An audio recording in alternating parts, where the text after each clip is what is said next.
अरे हमार भौजाई, अरे वाह, अरे हमार भौजाई तो है कबहु ना भुलावे, हमार भौजाई तो है कबहु ना भुलावे।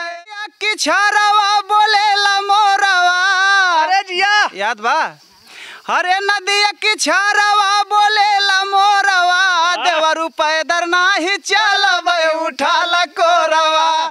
से चली दाल तर करिया पिया, अरे कैसे चली दाल तर करिया पिया, मिझौड़ा मिलिया में कल त्यानो करिया पिया मिझौ। नमस्कार मित्रों, मैं अंकुर चौहान, आप देख रहे हैं द प्राइम खबर। मेरे बगल हैं खुशी यादव जी और इनका गाना अभी पिछले दिनों तेज़ी से वायरल हो रहा है इंस्टाग्राम और यूट्यूब पे।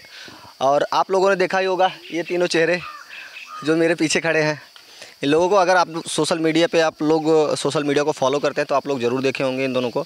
और इनका परिचय लेते हैं, इनसे जानते हैं इनका संघर्ष क्या है, इनसे जानकारी लेंगे यहाँ तक पहुँचने में इनको क्या क्या मशक्क़त झेलना पड़ा। तो स्वागत है आपका। जी भैया, आपका भी स्वागत है। और आपके माध्यम से जितने, आपके चैनल के माध्यम से जितने लोग देख रहे हैं उनको भी तहे दिल से प्रणाम करती हूँ। अभी जल्द में एक गाना आपका वायरल हो रहा है बहुत तेज़ी से यूट्यूब और इंस्टाग्राम पे दोनों पे। तो क्या गाना है, कैसे गाना, पहले उसको जान लेते हैं, फिर जर्नी के बारे में थोड़ा सा जान लेंगे।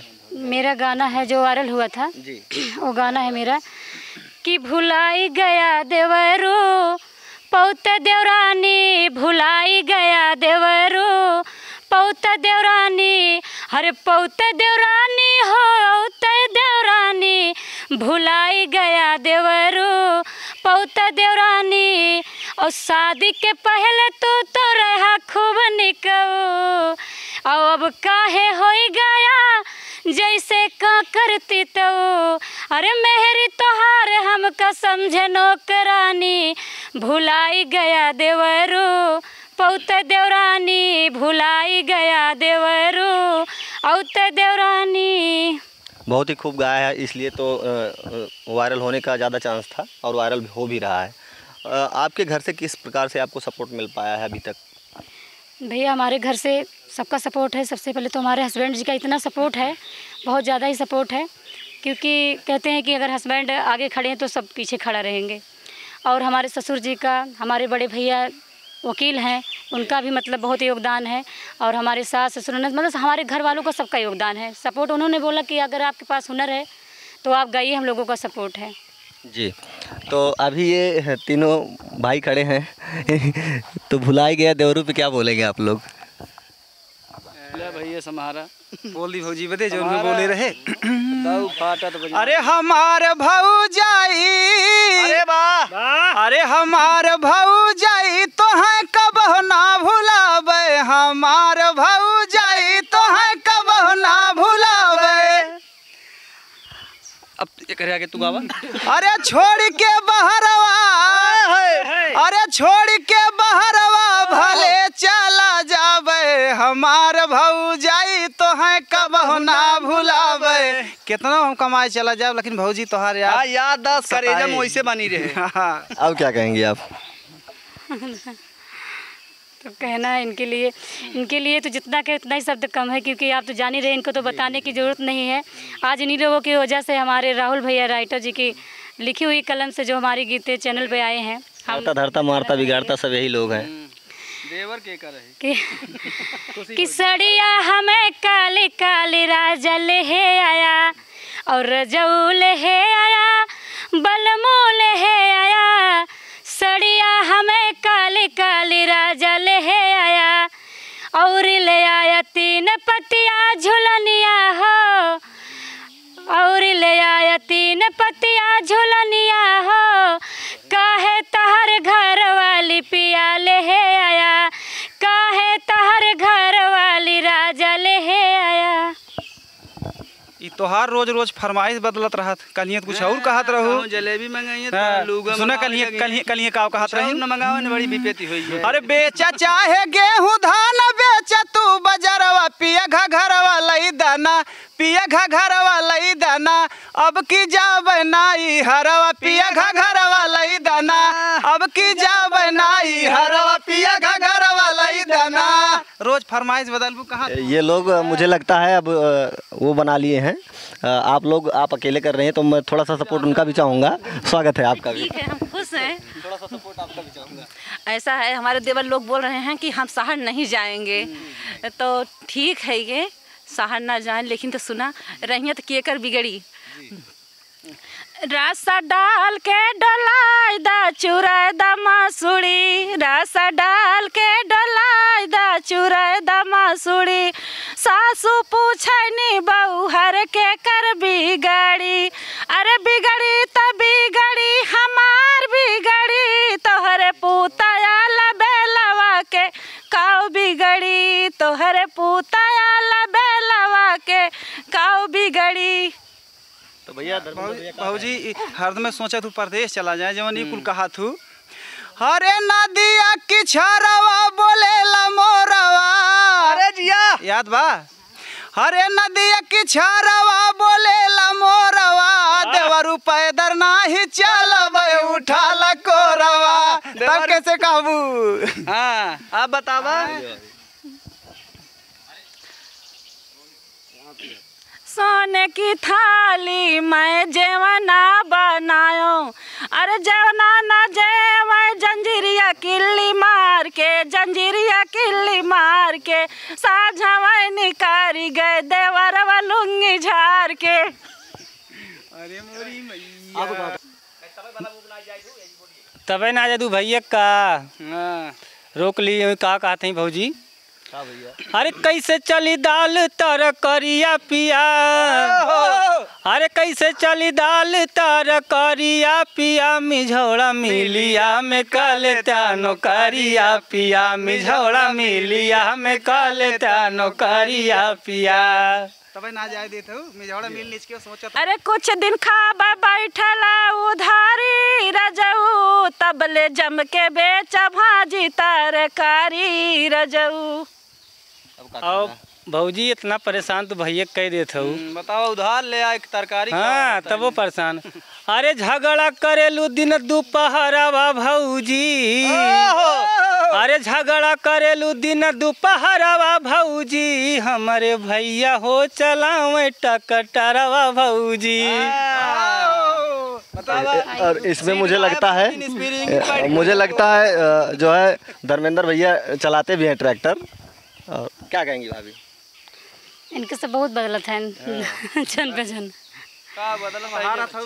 कि छन छन बदले, कि छन छन बदले तोहरो मिजाज देवरो, धोखेबाज देवरो, उड़नबाज देवरो। अरे हम आखिर हम ही हाई तो हर देवार भाऊजी, ए हमार भाऊजी, ए हमार भाऊजी। बहुत खूब। कहना है हरे ऐसा मिजाजी देवरवा जहाज जमुना में चलावे, और घर के जीवनवा इनके मन हो ना भावे, अरे बाहर ये भौरी लगावे हमार बदनामी करावे। कौन सी जहाज चला रहे हो आप लोग जमुना में? भैया हम एक के बाद कहा पानी यही चला बाबू का पेट्रोल थोड़ा चले। बोला बोला ना धार ये बोलो भैया कमेंट में तो चल रहा है फेल हो गया बा। अरे भला सोहे कजरा कटार भौजाई मोर जिया जिया, अरे भला सोहे कजरा कटार भौजाई मोर जिया जिया, जिया जिया हो जिया जिया, जिया जिया हो जिया जिया, बाय नगदे जावनिया तोहार भौजाई मोर जिया जिया, बाय नगदे जावनिया तोहार भौजाई मोर जिया जिया। सुना तो हम लोग ढेर बगुरा गया, लेकिन हम का कहा थे सुनावा बौरा राव तबे सिखाऊ। अरे का करी है बालम बेचारा, अरे का करी है बालम बेचारा, पिपरा तारा मारब नजारा, का करी है बालम बेचारा, पिपरा तारा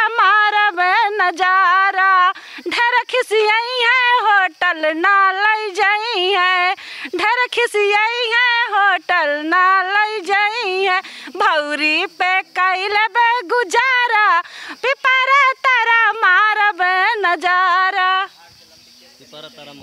अरे भैया बतावा यह कुल सहूर रह जाए तो के गांव देश का बचे, बतावा हैं? सुना भाऊजी, अरे भाऊजी झाड़ी के लंबी केस, चलिया चले लू घोड़ा रेस, बालम छाए हैं परदेश, चढ़ी जवानी आवती बा।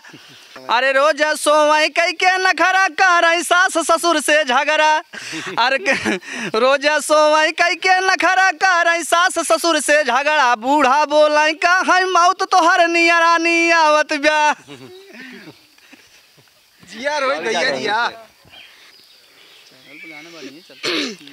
कि सखी नहीं हरे में, कि सखी नहीं हरे में बपई के प्यार मिले, माई के दुलार मिले ना। कि सखी नहीं हरे में बपई के प्यार मिले, माई के दुलार मिले ना।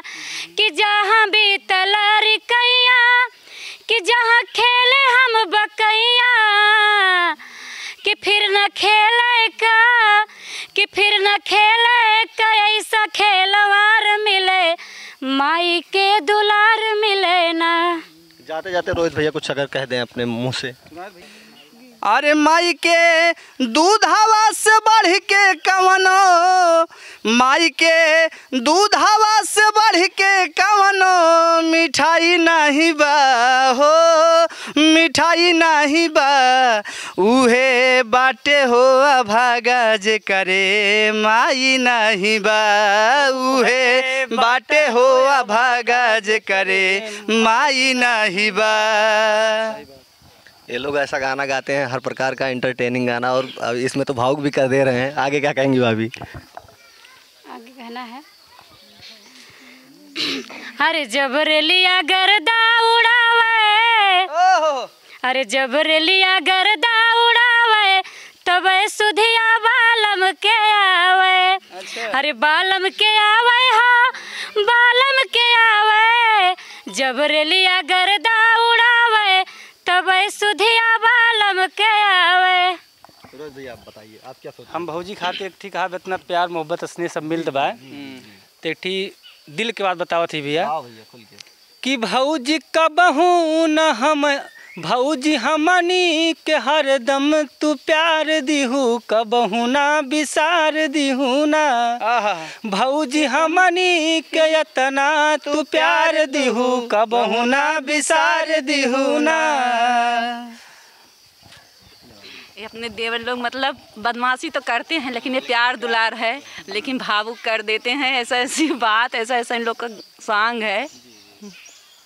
रखब दिलवा के भितरिया, हवा अखिया के पुतरिया, रखब दिलवा के भितरिया, हया अखिया के पुतरिया देवर। रखब दिलवा के भितरिया, हया अखिया के पुतरिया, रखब दिलवा के भितरिया, हया अखिया के पुतरिया। देवर कैसे हम तोहका बिसराए पाइब, इतना प्यारा देवर पाई ना। देवर कैसे हम तोहका बिसराए पाइब, इतना ज़्यादा प्यार पाई ना। भाजी के ऊपर कहा कि भैया, अरे बथुआ के साग, अरे बथुआ के साग, भौजाई शौकीन खाली बथुआ के साग, भौजाई शौकीन खाली बथुआ के साग। हाँ, तो आप लोग अभी देख रहे थे तुकबंदी किस प्रकार से कुमार धर्मेंद्र और रोहित शर्मा सुल्तानपुरी, रोहित गुप्ता, ये तीनों लोगों का और दोनों भाभियों के साथ इनकी तुकबंदी आप लोगों को कैसी लगी, आप कमेंट के जरिए हमें ज़रूर बताइएगा। वीडियो में बने रहने के लिए बहुत बहुत आभार मित्रों। मिलते हैं नेक्स्ट वीडियो में, तब तक के लिए नमस्कार, प्रणाम।